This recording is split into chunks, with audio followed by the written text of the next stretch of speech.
ഹരേ കൃഷ്ണ. എല്ലാവർക്കും മാധവത്തിലേക്ക് സ്വാഗതം. മെയ് 24 വെള്ളിയാഴ്ച ദിവസം നാരദ ജയന്തിയാണ്. നമുക്കെല്ലാവർക്കും അറിയാം, നാരദരാരാണ്? ബ്രഹ്മാവിൻ്റെ പുത്രനാണ്. ഭഗവാൻ മഹാവിഷ്ണുവിൻ്റെ പരമഭക്തനാണ്. എപ്പോഴും നാരായണ നാമം ജപിച്ചുകൊണ്ട് ഇരിക്കുന്ന ആളാണ്. ഒരേ സമയം തന്നെ ഭൂമിയിലും പാതാളത്തിലും സ്വർഗത്തിലും സഞ്ചരിക്കാൻ കഴിയുന്ന ആളാണ്. എവിടെയും കടന്നു ചെല്ലാൻ സ്വാതന്ത്ര്യമുള്ള ആളാണ്. എല്ലായിടത്തും, അതായത് ദേവന്മാരുടെ അടുത്തും മനുഷ്യരുടെ അടുത്തും സപ്തർഷികളുടെ അടുത്തും അസുരന്മാർക്കും ഒക്കെ ഒരേപോലെ പ്രിയപ്പെട്ടവനാണ്. ആരെന്ന് പറയുന്നത്? നാരദര്.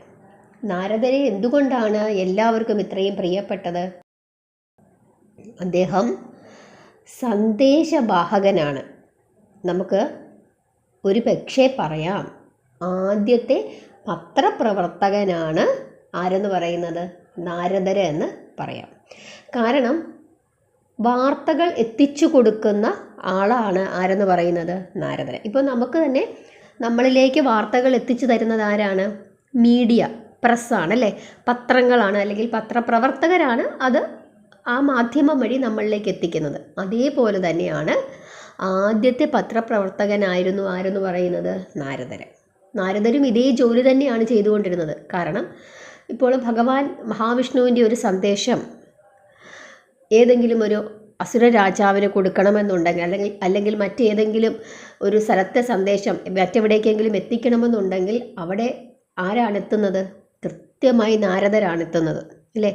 അസുരൻ ആയ കംസനോട്, അസുരരാജാവായ കംസനോട് പോലും മഹാവിഷ്ണുവിൻ്റെ ആ ദൂതൊക്കെ, അതായത് മഹാവിഷ്ണു പറഞ്ഞു വിടും ഇന്നതുപോലെ അവിടെ ചെന്ന് പറയണമെന്ന്, അതല്ലെങ്കിൽ ദേവേന്ദ്രൻ പറഞ്ഞു വിടും. അപ്പോൾ ആ രീതിയിലെല്ലാം തന്നെ വന്ന് ഓരോ സ്ഥലത്തും വന്ന് പറഞ്ഞു കൊടുത്ത് ആ ന്യൂസുകൾ സ്പ്രെഡ് ചെയ്തുകൊണ്ടിരുന്ന ആളാണ് ആരെന്ന് പറയുന്നത്? നാരദര്. ചില സമയത്ത് നമുക്കറിയാം, മീഡിയ തന്നെ ചില ന്യൂസുകൾ പുറത്തു വിടും. ചില പെയ്ഡ് ന്യൂസ്. എന്തിനാണ്?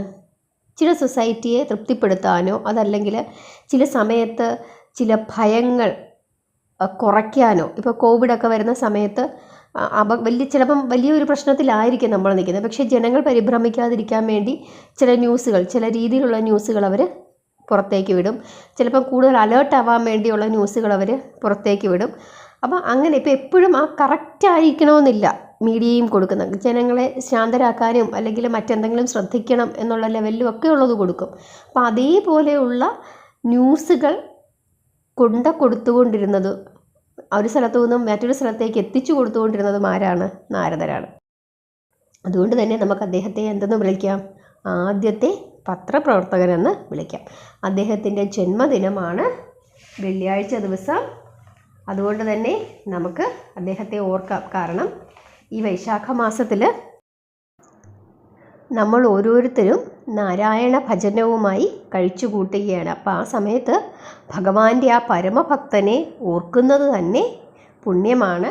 അപ്പോൾ 24 വെള്ളിയാഴ്ച ദിവസം നമ്മൾ ആലോചിക്കുക, ബ്രഹ്മർഷി നാരദരുടെ ജന്മദിനമാണ്. അതുകൊണ്ട് നമുക്ക് 24 നാരദ ജയന്തിയായി ആചരിക്കാം. എല്ലാവരും പരമാവധി സമയം ഭഗവാന്റെ നാമം ജപിക്കുക. ഹരേ കൃഷ്ണ.